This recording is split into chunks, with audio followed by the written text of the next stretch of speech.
unaiona mimi sasa ina umri wa kwenda. Mimi wewe ni mtu wa kuangalia. Sasa wewe mama wewe ushazeeka, ujana wako umeula vibaya. Afu uone pepo. Hiyo pepo ipata kirahisi hivyo. Sasa ngoja nikwambie kama mimi hapa ndo nitapata pepo kwa sababu kwanza mimi kijana. Sasa kijana, ngoja nikwambie pepo mimi ndo naiona pepo. Na kisha ngoja nikwambie kitu. Mimi ujana nishaupitia. Wewe ngoja nikwambie wewe uko kwenye ujana, uzee ushaula. Mimi ujana kitu gani? Mimi sasa bora mimi niko kwenye stage hii. Mama wewe ushavuka stage 3, hizo ndio mbaya. Yaani bora mimi nikifa hapa naweza ngenda peponi, lakini ujana umeula vibaya, uzee ndio umaliza hivyo na kelele. Wewe umeisha. Hamna pepo hapo. Wewe uione pepo. Mimi nakwambia ni mtu wa pepo kwa sababu jina langu pepo gani na mcharuko huo bwana bi mkubwa.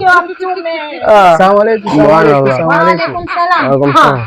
Ndugu zangu Waislamu, ndugu zangu Waislamu, mbona mnapiga makelele mwezi mtukufu? Hapa hatupigi kelele, hapa tunaeleshana mambo ya pepo. Sasa hizi ni muda wa kukaa na kusoma Qur'ani.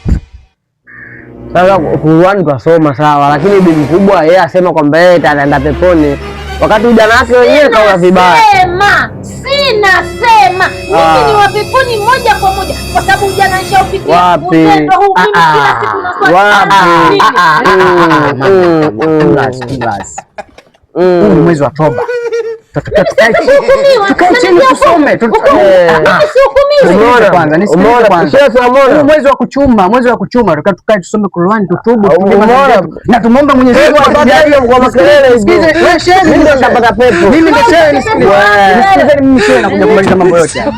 Huu mwezi wa kuchuma matokeo ya Uislamu ndio tunakaa chini tunatubu dhambi zetu. Wewe pepo